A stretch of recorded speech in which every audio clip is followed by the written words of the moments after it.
Mujizat di Boracay. Monumen Yesus Kristus yang ada di Kota Makale, Kabupaten Tanah Toraja, Sulawesi Selatan, setinggi 45 meter sampai saat ini telah menjadi monumen Yesus Kristus tertinggi di dunia.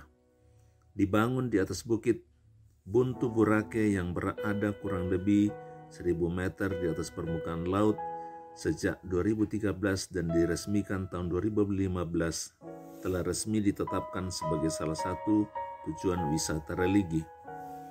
Dan sejak itu, setiap tahun ramai dikunjungi wisatawan lokal maupun mancanegara dengan berbagai maksud.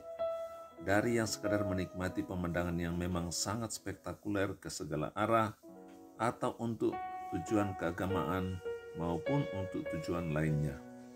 Dan yang menarik, bukan hanya wisatawan beragama Kristen, tetapi tidak sedikit juga yang datang dari latar belakang berbagai agama yang ada. Dan yang menarik, sempat beredar kabar kalau ada umat non-Kristen yang memanfaatkan tetesan sisa-sisa air hujan sebagai obat untuk menyembuhkan berbagai penyakit. Seperti yang dipahami di agamanya, Nabi Isa dikenal sebagai nabi pembuat mujizat. Konon kabarnya banyak yang mengalami kesembuhan secara ajaib. Namun sayangnya tidak terdengar kabar kalau mereka yang disembuhkan lantas beralih percaya kepada Yesus Kristus sebagai Tuhan dan Juru Selamatnya. Mengapa demikian? Dapat dijelaskan bahwa selain karena keselamatan itu adalah anugerah, juga karena orang pada dasarnya terbiasa hanya fokus pada perkara-perkara yang kelihatan.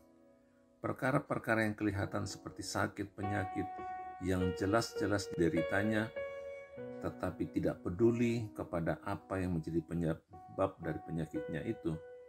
Karena fokusnya hanya kepada penyakit yang kelihatan, maka solusi yang dicari hanyalah bagaimana cara membuat penyakit itu sembuh.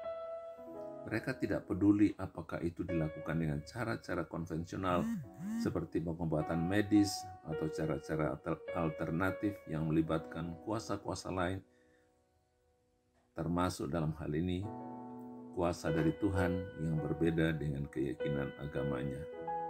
Hal inilah yang terjadi pada orang-orang Israel pada zaman Tuhan Yesus.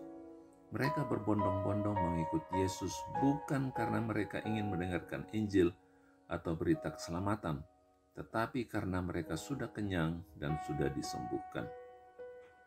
Karena itu perhatikan apakah yang menjadi dasar percaya kita.